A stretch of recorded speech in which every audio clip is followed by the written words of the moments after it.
nimejifunza kwamba kumbe Usukumani wanatumia ugali kujihifadhi watoto wa kike, labda na mila za kanda ya Ziwa. Lakini sisi Pwani tulikuwa tunajihifadhi kwa kutumia vitambara. Njia zote hizo sio njia ambazo zilikuwa zinampa mwanamke kujiamini. Ilikuwa sio rahisi mtoto wa kike ukiwa kwenye hedhi kushiriki kwenye michezo, kwa sababu tunaelezana hali halisi ilivyokuwepo. Tulikuwa hatuna nguo za ndani watoto wa kike kipindi kile. Kwa hiyo kile kitambara unajifunga kamba, alafu unachukua lile sodo unalipitisha juu ya kamba mbele na nyuma, ndio unaenda kufanya shughuli zako. Kwa hiyo huwezi kushiriki michezo, lakini huwezi kushiriki shughuli ambayo inaweza ikasababisha ikakutia aibu, kwa sababu kule kujihifadhi kulikuwa hakuaminiki zaidi. Lakini pia ilikuwa ukipata bahati mbaya ukiwa shuleni, hamna jinsi yoyote unaweza ukasaidiwa. Lakini mbaya zaidi, kurudi nyumbani unatembea umbali mrefu. Kwa hiyo njia nzima ukitoka shule mpaka uende nyumbani kwa ajili ya kuweza kupata maji na kujihifadhi, na yenyewe ilikuwa changamoto. Lakini mbali na hilo, umeshasababisha aibu shuleni, umepata changamoto na wenzako wakaiona ile changamoto, na inakuwa kama vile ni aibu kubwa, unaogopa kwenda shuleni. Kwa kipindi chote ambacho unakuwa kwenye hedhi huendi shule, lakini hata baada ya kumaliza hedhi unawekwa na ile sonono kwamba wenzangu waliniona nikiwa kwenye hali kama hii. Kwa hiyo nipongeze sana mgodi wa GGMR na serikali kwa ujumla kwa sasa hivi kuitambua hii siku ya hedhi salama duniani, kwa sababu hii kwanza kwa elimu hii ambayo mgodi umetoa kwa rika mbalimbali, mtoto akiwa anakuwa anajitambua, mtoto wa kiume anajitambua, mtoto wa kiume anatambua kwamba hedhi salama ni nini, na mwanamke akiwa kwenye hedhi maana yake nini.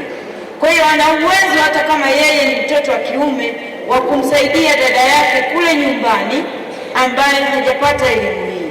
Lakini mtoto wa kike inampa nafasi yeye mwenyewe kujitambua. Mbali na kujihifadhi, hedhi ndiyo inajenga msingi mzima wa uzazi wa mwanamke. Yaani dunia inajaa kwa sababu ya hedhi. Mwanamke ambaye hana mzunguko huu hana uwezo wa kupata mtoto. Lakini hata mtoto wa kike ambaye hajajihifadhi vizuri wakati wa kipindi hiki pia atapata maradhi ya kuambukiza na hatimaye atakosa kizazi. Na akikosa kizazi huku Usukumani, Mr. Ashraf, wanasema amerogwa. Mama mkwe kamroga, wanamkata mapanga, kisa hajapata uzazi. Lakini ukiangalia historical background, hakupata malezi bora au elimu bora juu ya hedhi salama ili aweze kuja kuwa mama bora au ili aweze kuja kuwa mjamzito. Kwa nirudie tena kuwashukuru sana kwa jambo hili muhimu sana ambalo linafanya kizazi chetu kinakuwa kikielewa maana halisi ya hedhi salama. Lakini pia nichukue fursa hii kuwaomba na kuwasihi walimu ambao mmepata hii elimu, isiishie tu wakati huu ambao hii International Menstrual Hygiene Day. Muendelee kutoa hii elimu, muwe committed, na waomba muwe na commitment nyie wenyewe kuona huu muhimu na kuhakikisha kwamba hii elimu inaenda ikisambazwa. Mgodi leo umefinance na tukafanya hii program, lakini hata kama mgodi haujafinance, basi tuone tunafanya nini kutengeneza program ambazo elimu hii itaendelea kutolewa kwa watoto wetu. Lakini pia nichukue fursa hii kuomba ofisi ya mkurugenzi na wilaya zote waweze kukopi elimu hii. Usiangalie tu halmashauri na manispaa ya Geita watoto wanapata faida hii. Mimi mara ya pili nimekuwa mgeni rasmi kwenye tukio hili, lakini wanaoshiriki zaidi ni wilaya ya Geita. Kwa hiyo nitalichukua na kulifikisha kwenye ofisi ya mkuu wa mkoa, ili sasa serikali ya mkoa ilibebe na tuone kama mkoa tunafanya nini kuhakikisha kwamba kila wilaya wanakuwa na programu ya kutoa elimu kwa watoto juu ya hedhi salama na uzazi salama.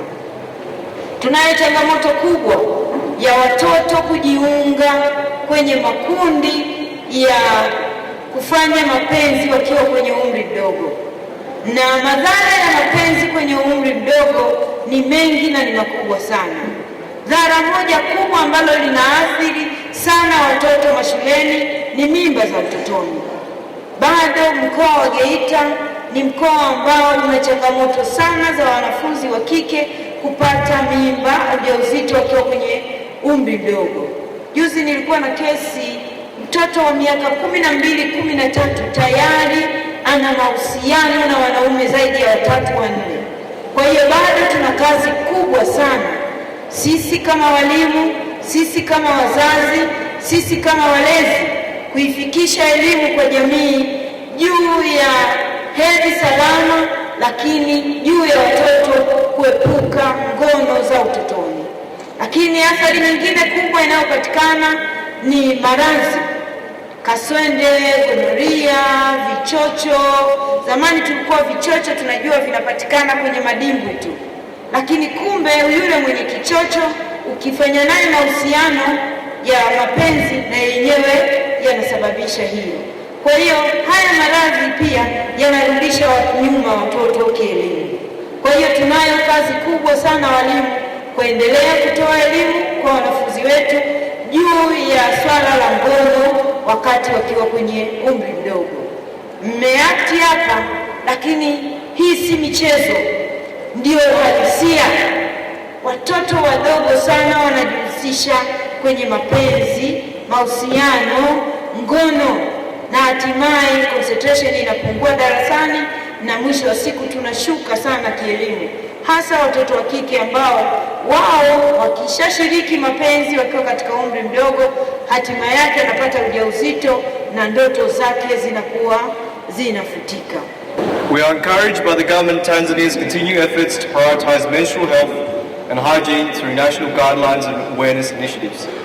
As partners in development, GGML remains committed to complementing these efforts through practical community interventions that directly improve lives.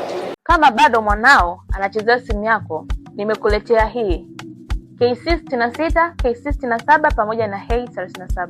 Hizi tablet ni tablet ambazo zina uwezo wa kukaa na chaji kwa muda mrefu. Pia unaweza kuweka line pamoja na kuconnect internet, ambazo ndani utakuta kuna Netflix, YouTube, Instagram pamoja na Play Store. Hizi tablet pia ni tablet ambazo zina kioo kigumu ambacho sio rahisi kuvunjika, na pia zina battery ambazo zinaweza kutunza chaji kwa muda mrefu. Mtoto wako akishika hii, simu yako iko salama. Tablet aina ya A37 unaipata kwa $160,000 tu, na tablet aina ya K66 unapata kwa bei ya $165,000. Ndio kwa wasiliana nasi kwa nambari